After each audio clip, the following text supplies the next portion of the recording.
हरियाणा की हर अपडेट के लिए बेल आइकन दबाएं और सब्सक्राइब करें STV हरियाणा न्यूज। दरअसल देश भर के अंदर लॉकडाउन के चौथे चरण अब धीरे धीरे अपने आखिर पड़ाव में पहुंचने वाला है और अब इसको लेकर के तैयारियां ये माना जा रहा है कि पांचवें चरण की शुरू होने जा रही हैं। लेकिन इस चौथे चरण तक लॉकडाउन के अलग अलग फेज जब आपने देखे हैं, कई रूप में सख्ती भी देखने को मिली और कई रूप में रियायत भी मिली है। लेकिन अब आगे आने वाले समय के लिए क्या इसके अंदर और छूट दी जानी चाहिए? लॉकडाउन में अभी तक जिन जिन चीजों में राहत आम लोगों को मिल रही थी, क्या पांचवें चरण के लिए अगर ऐसा होता है कि लॉकडाउन आगे बढ़ता है तो उसमें और किन किन चीजों के अंदर छूट मिलनी चाहिए, क्या रियायत मिलनी चाहिए या फिर पहले के मुकाबले ज्यादा सख्ती कर देनी चाहिए? इसको लेकर के आप हमारे इस मंच के साथ जुड़ करके बता सकते हैं कि कितनी सख्ती और कितनी रियायत आगे लॉकडाउन के आने वाले फेज के अंदर मिलनी चाहिए, यानी कि लॉकडाउन के पांचवें चरण में मिलनी चाहिए।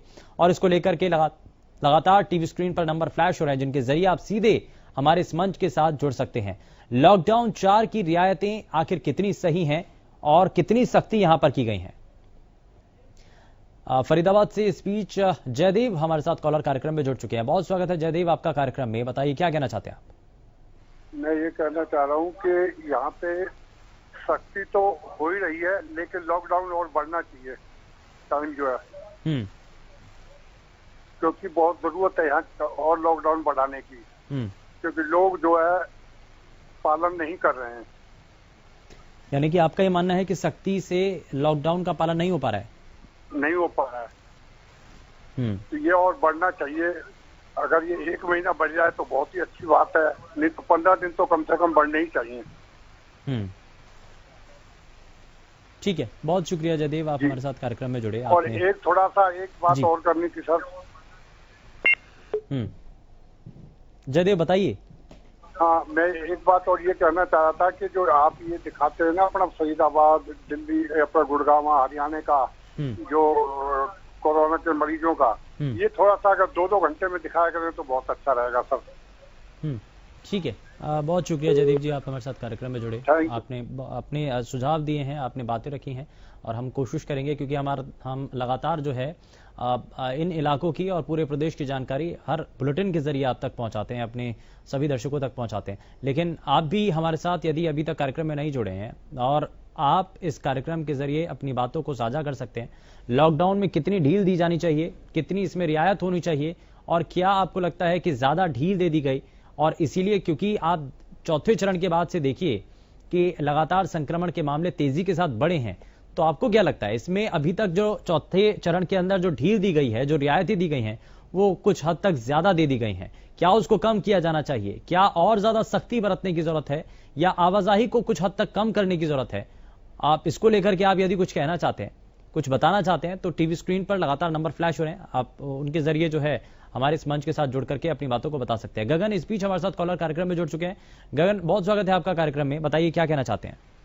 सर, इसमें थोड़ी सख्ती और करनी चाहिए सर। जितनी ढील दी गई है उससे ज्यादा केस बढ़ रहे हैं। ये नाजायज ढील है। ठीक है, नाजायज फायदा उठा रही है चीज का आम पब्लिक, तो थोड़ी सख्ती करनी चाहिए। मेरी अपनी ये राय है। ठीक है, बहुत शुक्रिया गगन, आपने अपनी राय दी है।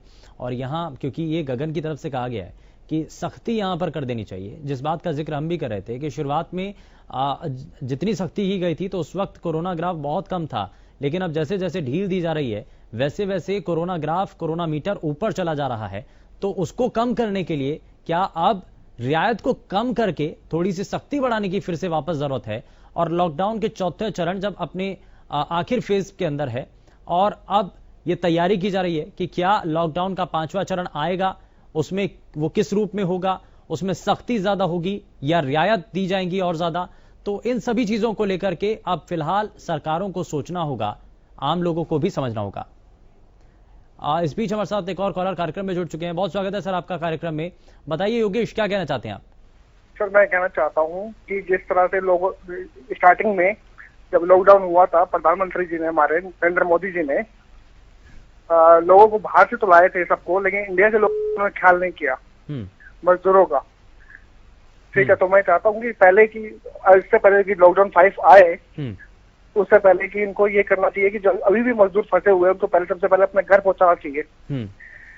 उसके बाद फेज फिर दोबारा इनको फेज 5 जो आया है लॉकडाउन को स्टार्ट करने से पहले, फिर दोबारा से जैसे फर्स्ट अपना लॉकडाउन आया था फिर बिल्कुल वैसे ही लॉकडाउन होना चाहिए, फर्स्ट लॉकडाउन, तब जाके कुछ कार्रवाई हो सकती है। तो अब इस टाइम पे हरियाणा में जैसे प्रतिदिन बढ़ते जा रहे केस और नहीं रहे, गुड़गांव में इतने बढ़ रहे हैं, कोई लोग समझ नहीं पा रहे कि क्या करना क्या नहीं करना, और लॉकडाउन खोलने का कोई फायदा भी नहीं हो पा रहा है।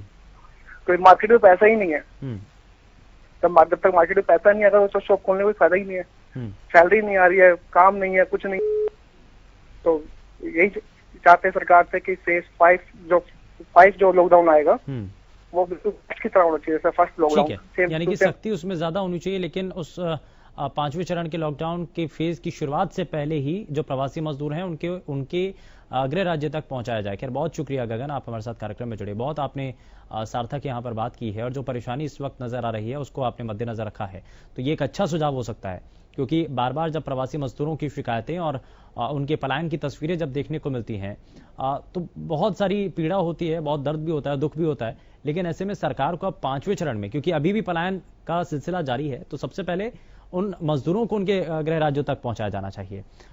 राम सचदेवा इस बीच हमारे साथ कॉलर कार्यक्रम में जुड़ चुके हैं। बहुत स्वागत है राम सचदेवा जी आपका कार्यक्रम में, बताइए क्या कहना चाहते हैं आप? सब्जेक्ट क्या सर, सिग्नल नो सिग्नल आ रहा सर। सचदेवा जी बताइए, बहुत स्वागत है आपका कार्यक्रम में, बताइए क्या कहना चाहते हैं? नहीं, मैं ये कहना चाहता हूँ कि नो सिग्नल टीवी पर आज का सब्जेक्ट क्या सर? आप आज का सब्जेक्ट सर लॉकडाउन के 5वें चरण की जो तैयारियां की जा रही हैं, चौथा चरण खत्म होने जा रहा है, तो ऐसे में आपको क्या लगता है कि सख्ती बढ़ा देनी चाहिए या कुछ और ढील दे देनी चाहिए? देखो जी, कुछ तो ढील देनी चाहिए, लेकिन इतनी ढील भी ना हो कि लोग उसका नाजायज फायदा उठाएं। लॉकडाउन आने चाहिए, क्योंकि जान है तो जहान है, हर बंदा मुश्किल में वो परेशान है, सब कुछ हुआ है और इतना इंतजाम भी नहीं हो रहा, सब कुछ वो हो रहा है। और दूसरी बात ये कहना चाहता हूँ कि लॉकडाउन बढ़ने से ही वो फायदा होगा, क्योंकि आप अभी तक जब तक इलाज पूरा नहीं होता, ठीक पूरे नहीं होते, दिन पर दिन लॉकडाउन ये बढ़ता ही जा रहा है, कोरोना का वायरस बढ़ता ही जा रहा है।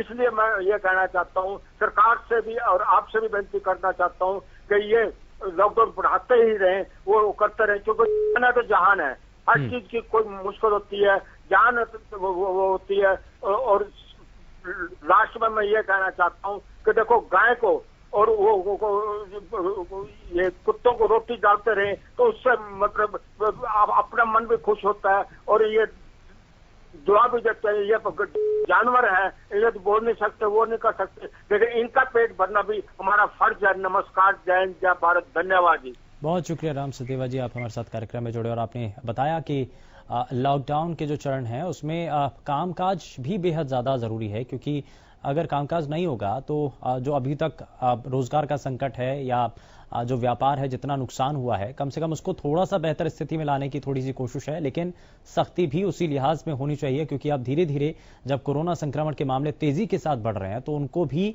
देखना समझना बहुत ज्यादा जरूरी हो चुका है। या रुक रहे एक छोटे से ब्रेक के लिए।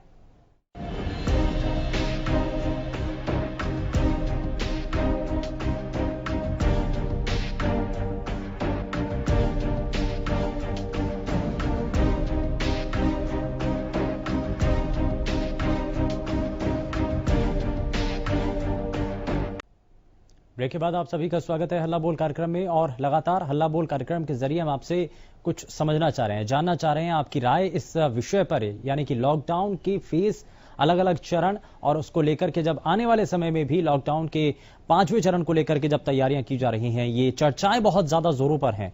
तो ऐसे में क्या इसके अंदर कुछ हद तक ढील मिलनी चाहिए या कुछ इसमें और भी ज्यादा सख्ती बरतने की जरूरत है? इसको लेकर के आप हमें बता सकते हैं। क्या लॉकडाउन के 5वें चरण की आपको लगता है कि वाकई में जरूरत है? क्या अभी आगे लॉकडाउन को बढ़ाया जाना चाहिए?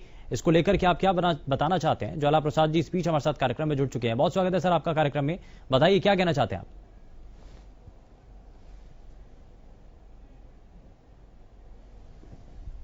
मेरी नागा बाबा पूर्णानंद मंगलानंद सेवा समिति नंदगांव की तरफ से मैं ये कहना चाह रहा हूँ, लॉकडाउन बढ़ाना चाहिए और इस तरीके से बढ़ाना चाहिए कि ये कोरोना का जो नाम है सभी को पता है, आज तक इसकी कोई दवाई वैक्सीन वगैरह कोई नहीं आई है। वैज्ञानिक लगे हुए हैं इसकी खोज करने में, प्रयासरत हैं।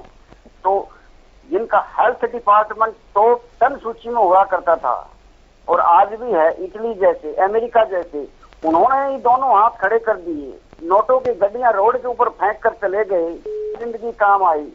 तो पैसा ही सब कुछ नहीं होता।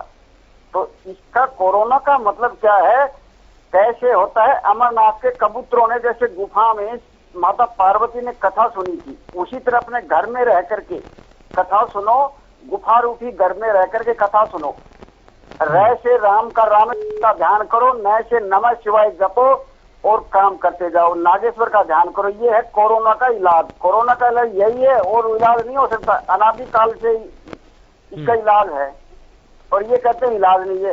प्रिवेंशन देन बेटर को जो कहते हैं ना कि इलाज से परहेज अच्छा होता है, सावधानी पूर्वक जब रहना चाहिए। बिल्कुल पता है कि इसका इतना खतरनाक है, इसके इतने कीटाणु हैं, किसी को दूसरे साधन प्रदान में पता ही नहीं चलता बीमारी का, और फिर इसको दवाई नहीं है, फिर भी लोग लापरवाह हो रही हैं। प्रशासन और सीएम साहब, पीएम साहब क्या करेंगे इसमें? वो तो बेचारे लगे हुए हैं जनता की भलाई के लिए। उन्होंने तो बोल दिया लॉकडाउन का पालन करो, पालन करना चाहिए जनता को, पालन नहीं करते हैं तो फिर जनता की बेवकूफी है ये। और जनता से भी मेरा विनम्र प्रार्थना है, कोई जरूरी नहीं है टॉप गैर में ही काम करना चाहिए, धीमी गति से। जहाँ कर्मचारी हैं वहाँ 50% कर्मचारी पहले देख लेना चाहिए। हर जगह जो 50% कर्मचारी अपने सोशल डिस्टेंस में अपना एक दिन छोड़ करके एक दिन उस तरीके से भी अपना काम करना है। और रही बात ये 90 के 90 जो एमएलए हैं, मंत्री समेत हमारे, मैं उनसे भी मैं विनम्र प्रार्थना करना चाहूंगा। 10 जो एमपी है हमारे, उनसे भी विनम्र प्रार्थना करना चाहूंगा, अपने अपने हल्के में एक एक अपनी तरफ से गाड़ियां दे करके रोजमर्रा की जो चीजें होती है जैसे सब्जियां वगैरह होती हैं या कोई खाने का जो सामान है डेली यूज का, वो उनको गांव की एक टीम बना करके यूथ की, सोशल वर्कर की, उनको अपने वोटों के लिए तो उनको टीम में तैयार करते हैं इलेक्शन के टाइम में। अब ये नेता दिल्ली और चंडीगढ़ वाले कहाँ गए हुए हैं? क्या इनका फीडबैक है?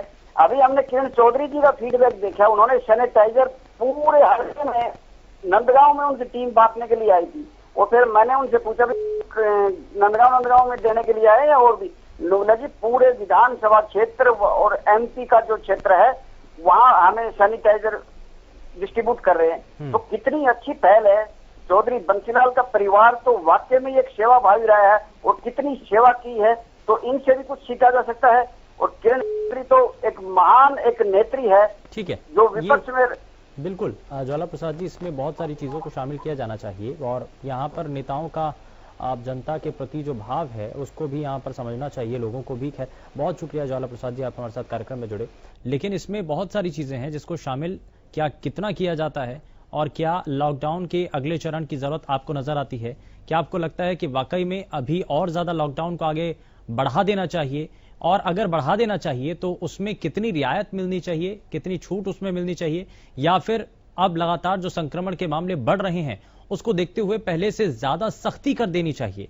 इसमें आपका इस पर मत क्या है? आप इस पर क्या सोचते हैं? और आप क्या अभी तक जितनी तस्वीरें आपने देखी हैं लॉकडाउन के चौथे चरण तक, जो रियायत जिस हिसाब से मिली है, और लॉकडाउन के नियमों का अगर पालन भी नहीं हो रहा है, कई लोग ऐसे भी नजर आते हैं जो कि चेहरे को ढक करके नहीं रखते हैं, चेहरे पर मास्क नहीं लगाते हैं, सोशल डिस्टेंसिंग का ध्यान नहीं रखते हैं, तो ऐसे में क्या और सख्ती के साथ, हालांकि प्रदेश सरकार ने इसको लेकर के जुर्माने का प्रावधान जरूर किया है, लेकिन स्वतः ही रूप में कैसे इसको इंप्लीमेंट किया जाए, लोग कैसे इसको फॉलो करें, इस बात को लेकर के आप क्या बताना चाहते हैं, क्या लोगों को समझाना चाहते हैं? और लॉकडाउन के अलग अलग फेज जिसका हम जिक्र शुरुआत से करते आ रहे हैं, क्या लॉकडाउन की अवधि आगे बढ़ा देनी चाहिए? क्या इसमें इजाफा होना चाहिए? लॉकडाउन के अंदर क्या ढील देने की जरूरत आपको नजर आती है अगर 5वें चरण का लॉकडाउन शुरू होता है तो? लॉकडाउन अगर आगे बढ़ता है तो क्या उससे कोरोना खत्म हो पाएगा? ये बहुत सारी चीजें हैं, बहुत सारे सवाल भी हैं और आपके जहन में भी कुछ ऐसे ही सवाल होंगे, लेकिन इन सभी सवालों का जवाब, क्योंकि चौथा चरण का अब जो है समाप्ति की ओर है, खत्म होने की ओर है, और इसके बाद जब ये साफ होएगा कि आगे लॉकडाउन बढ़ना है या नहीं बढ़ना है, यानी कि लॉकडाउन के 5वें चरण में क्या आगे इसको बढ़ाया जाता है, नहीं बढ़ाया जाता है, कितनी उसमें रियायत दी जाती है, कितनी उसमें सख्ती की जाती है, ये फिलहाल देखना होगा। लेकिन आप सभी लोगों की तरफ से बहुत सारे राय, बहुत सारे सुझाव, बहुत सारी बातें यहां पर रखी गई हैं जिसके जरिए हमें उम्मीद है कि प्रशासनिक स्तर पर एक अच्छे रास्ते खुल सकेंगे और इन सभी बातों को यहां पर शामिल किया जा सकेगा। फिलहाल के लिए बस उतना ही। नमस्कार।